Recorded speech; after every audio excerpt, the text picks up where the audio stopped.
What is your new choice? I easily provide for my family. Again.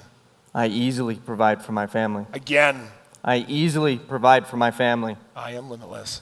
I am limitless. Let's go. Follow me into the jungle. Fear's for selfish people. Because fear says it's all about who? It's all about me. It's my insecurities. It's my abandonment. You know what limiting beliefs are? That is for a phase of life we all have to go through. And it is largely marked selfish. Because it means that a lot of our time is spent being wasted instead of given, instead of used wisely. Fear is just another dark, negative energy we harness to debilitate ourselves from actually showing up. How many of you would agree with that? Now, here's the funny thing about humans. We use fear to disable us, and then we create a comfort zone around it, and we protect it so that we can experience it on a daily or weekly basis. We're going to play a game, and we'll give you an opportunity to opt out of that choice and replace it with something different. What we're going to do is risky. You do not have to participate, but the purpose is to play your life not as a game the way you have with fear, but to give you an opportunity to face that fear with a level of commitment that can destroy it. And if you could eliminate the fear that holds you back in your life, what would that be worth to you? What would it be worth to you? What would you be willing to sacrifice to give up fear? How many of you want to explore what that looks like? That's what we're about to do. Close your eyes.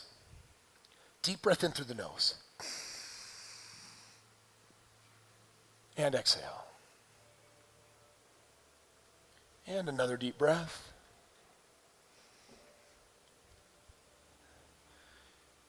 And here's the question. When you think of your fear, what is the number one limiting belief empowering your fear?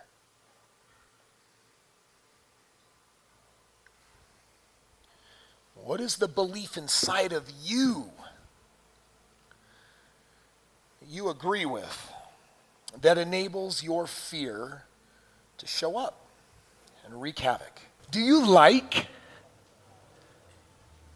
having fear in your life? I want to share with you an excerpt from a book that I really like. Is anyone here familiar with the Chronicles of Narnia series? That's C.S. Lewis. He also wrote another book called The Screw Tape Letters. Anyone heard of that book? So in this book, if you read the author's note, he says, I did not want to write that book. I felt called to write the book because it was heavy, dark material. You see, in the book, it's letters from Uncle Screwtape that it works very high up in Satan's ministry. And he is a senior tempter. And his nephew is a brand new tempter, and frankly, he sucks at it. So this book is a collection of Uncle Screwtape's letters to his nephew saying, you screw up, this is supposed to be how you mess with your human to help screw up their life so they will be unhappy and miserable. It's almost like the devil's version of a Bible. And while I do not mean to impress upon you a religious sentiment, I do want to share this. There is energy behind good words, and there's energy behind bad words. The energy behind anything related to fear is heavy and has the power to take you down. In this book, Uncle Screwtape was so mad at his nephew because his nephew had managed to get his human present. He said, my idiot nephew, didn't you know you're supposed to keep your human in the past? You do that by reminding them of their most painful memories, their most painful experiences. If you keep them in the past, there's no power. You idiot, you allowed them to become present. But if you can't keep them in the past, get them in the future. Create anxiety, fear, worry, doubt about what may never be. But whatever you do not allow your human to become present. For only in the present is power. You know what the problem with fear is? It keeps you from being present. The book suggests that behind dark ideas are consciousness assigned to your demise. I don't know if that's true or not, or maybe not my place to share during this event, but I will share this. The energy behind fear has the power to rob you of lifetimes of love, connection, success, and bottom line, the things that you are sent here for, the things that you are capable of creating. So, I've got some rules in life. I shared some of them with you. I don't do problems and I don't do bad. Here's another thing I don't do. I don't do fear. Because fear does not feel good. Some people like watching those horror movies. I never watch horror movies.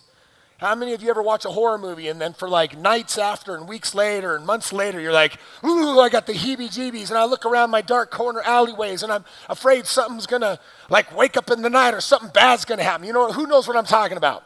That is not like the thing that I enjoy. It's not my thing. It's okay if it's your thing. I don't like things that promote fear because fear makes us non-present, we lose power, and then we believe our circumstances are bigger than us, and it is not true. So, if you've been dabbling or playing heavily with fear, I would say that you're messing around with your life. So I'd say let's change up the game. Let's do Russian roulette with an arrow. Tell us your name. My name is Richard. What's your limiting belief? Nice and loud. I fear not being able to provide for my family. This is real, brother. What is your new choice? I easily provide for my family. Again. I easily provide for my family. Again. I easily provide for my family. I am limitless. I am limitless.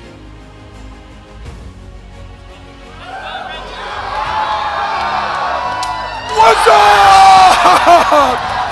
Come on, come on, come on, come on, come on, come on! Woo!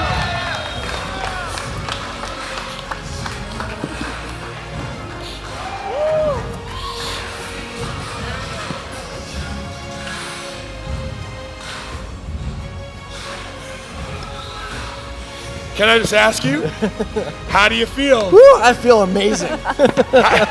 He feels amazing! It's your turn! Go, go, go, go, go! Into the jungle.